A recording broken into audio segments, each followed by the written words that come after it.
It may seem incredible, but it is true. The world in which we live is a world of imagination. In fact, life itself is an activity of imagining. All that we behold, though it appears without, it is within, in our imagination, of which this world of mortality is but a shadow. Nothing appears or continues in being by a power of its own. Events happen because comparatively stable imaginal activities created them, and they continue in being only as long as they receive such support. Therefore, the secret of imagining is the greatest of all problems, to the solution of which everyone should aspire. For supreme power, supreme wisdom, and supreme joy lie in the solution of this great mystery. When man solves the mystery of imagining, he will have discovered the secret of causation, and that is, imagining creates reality. Divine imagining and human imagining are not two powers at all, but one. The valid distinction which exists between them lies not in the substance with which they operate, but in the degree of intensity of the operant power itself. Acting at high tension, an imaginal act is an immediate objective fact. Keyed low, an imaginal act is realized in a time process.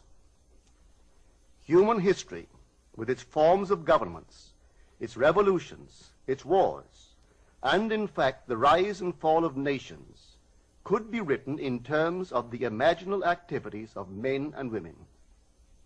All imaginative men and women are forever casting forth enchantments, and all passive men and women who have no powerful imaginative lives are continually passing under the spell of their power. If imagination is the only thing that acts or is in existing beings or men, as Blake believed, then we should never be certain that it was not some woman treading in the winepress who began that subtle change in men's minds, or that the passion because of which the earth has been drenched in blood did not begin in the imagination of some shepherd boy, lighting up his eye for a moment before it ran upon its way. The future is the imaginal activity of man in its creative march. Imagining is the creative power, not only of the poet, the artist, the actor, and orator, but of the scientist, the inventor, the merchant, and the artisan. Its abuse in unrestrained, unlovely image-making is obvious, but its abuse in undue repression breeds a sterility which robs a man of actual wealth of experience. Imagining novel solutions to ever more complex problems is far more noble than to restrain or kill out desire. Life is the continuing solution of a continuously synthetic problem. Imagining creates events. Our world, created out of men's imagining, comprise unnumbered warring beliefs. Therefore, there can never be a perfectly stable or static state.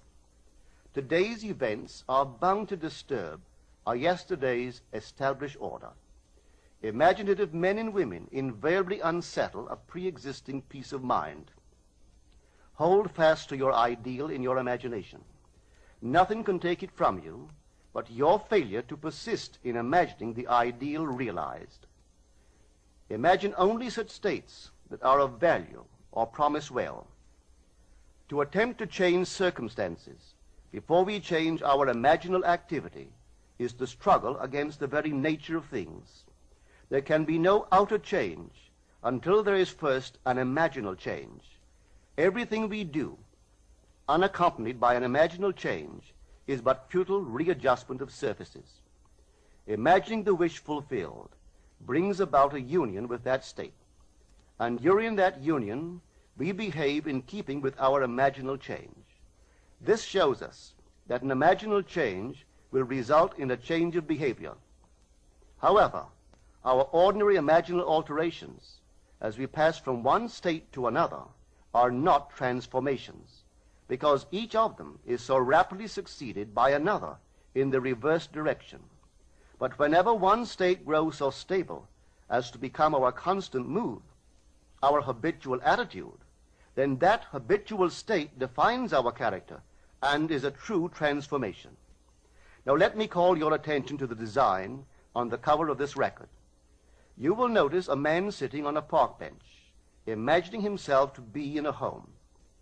This is the secret of those who lie in bed awake while they dream things true. They know how to live in their own dream house until, in fact, they do.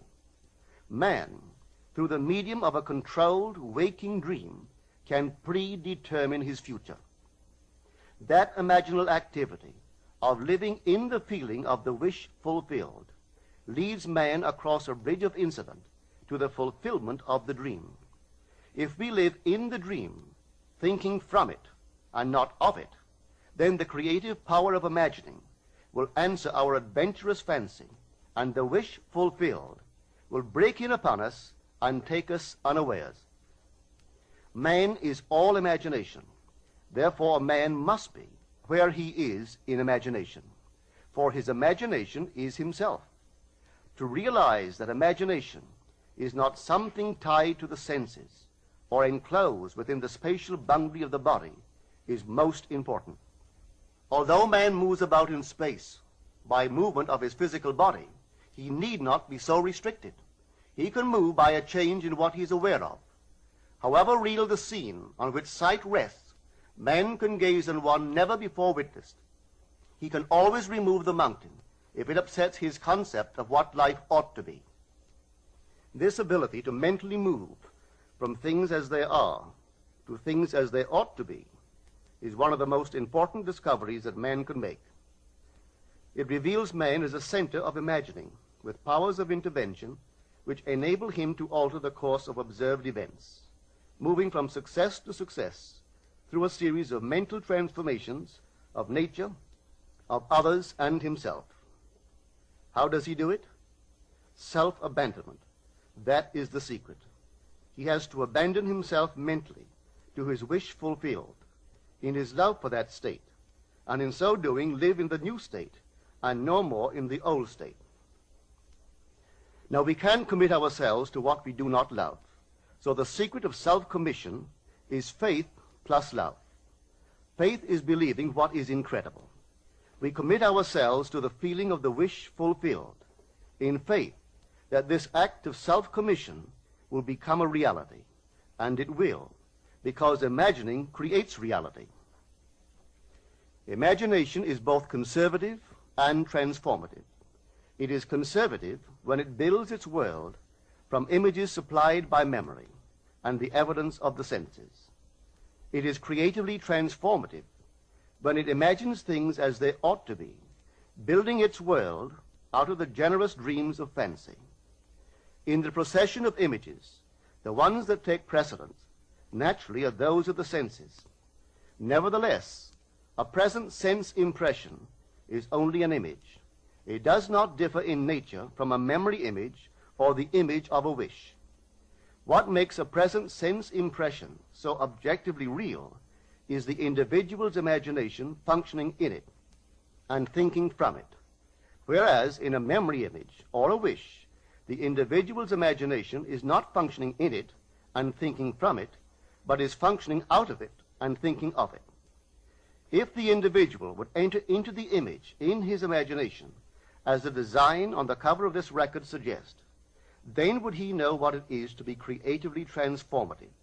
Then would he realize his wish, and then he would be happy. Every image can be embodied, but unless man himself enters the image and thinks from it, it is incapable of birth.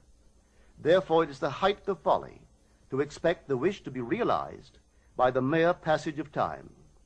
That which requires imaginative occupancy to produce its effect obviously cannot be effected without such occupancy. We cannot be in one image and not suffer the consequences of not being in another. Imagination is spiritual sensation. Enter the image of the wish fulfilled, then give it sensory vividness and tones of reality by mentally acting as you would act were it a physical fact. Now, this is what I mean by spiritual sensation. Imagine that you are holding a rose in your hand. Smell it. Do you detect the odor of roses? Well, if the rose is not here, why is its fragrance in the air? Through spiritual sensation, that is, through imaginal sight, sound, scent, taste, and touch, man can give to the image sensory vividness. If he does, all things will conspire to aid his harvesting. And on reflection, he will see how subtle were the threads that led to his goal. He could never have devised the means which his imaginal activity used to fulfill itself. If man longs to escape from his present sense fixation, to transform his present life into a dream of what might well be, he has but to imagine that he is already what he wants to be, and then feel the way he would expect to feel under such circumstances. Let him, like the make-believe of a child who is remaking the world after its own heart, create his world out of pure dreams of fancy. Let him mentally enter into his dream. Let him mentally do what he would actually do were it physically true. He will discover that dreams are realized not by the rich, but by the imaginative. Nothing stands between man and the fulfillment of his dreams but facts, and facts are the creations of imagining. If man changes his imagining, he will change the facts. Man and his past are one continuous structure. This structure contains all of the facts which have been conserved and still operate below the threshold of his surface mind. For him, it is merely history. For him, it seems unalterable, a dead and permanently fixed past. But for itself, it is living. It is part of the living age. We cannot leave behind us the mistakes of our past, for nothing disappears. Everything that has been is still in existence. The past still exists, and it gives and still gives its results. Man must go back in memory, seek for and destroy the causes of evil, however far back they lie. This going into the past and replaying a scene of the past in imagination as it ought to have been played the first time, I call revision. And revision results in repeal. Changing our lives means changing the past. The causes of the present evil are the unrevised scenes of the past. The past and the present form the whole structure of man. It is carrying all of its contents with it. Any alteration of content will result in an alteration in the present and future. Live nobly, so that mind can store a past well worthy of recall.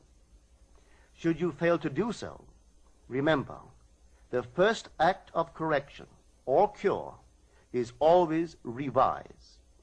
If the past is recreated into the present, so will the revised past be recreated into the present. Or else, the promise that though your sins are like scarlet, they shall be as white as snow, is a lie. The question may arise as to how, by representing others to ourselves as better than they really were, or mentally rewriting a letter to make it conform to our wish, or by revising the scene of an accident, the interview with the employer, and so on, could change what seems to be the unalterable facts of the past. But remember my claims for imagining. Imagining creates reality. What it makes, it can unmake. It is not only conservative, building a life from images supplied by memory. It is also creatively transformative, altering a theme already in being. The parable of the unjust steward gives the answer to this question. We can alter our world by means of a certain illegal practice, by means of a falsification of the facts, that is, by means of a certain intentional alteration of that which we have experienced. And all this is done in one's own imagination. This is a form of falsehood which not only is not condemned, but is actually approved in the gospel teaching. By means of such a falsehood, a man destroys the causes of evil and acquires friends, and on the strength of this revision proves, judging by the high praise the unjust steward received from his master, that he is deserving of confidence.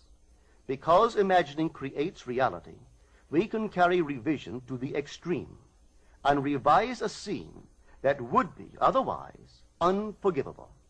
We learn to distinguish between man, who is all imagination, from those states into which he may enter. An unjust steward, looking at another's distress, will represent the other to himself as he ought to be seen. Were he himself in need, he would, like the man on the cover of this record, enter his dream house in his imagination and imagine what he would see and how things would seem and how people would act after these things should be.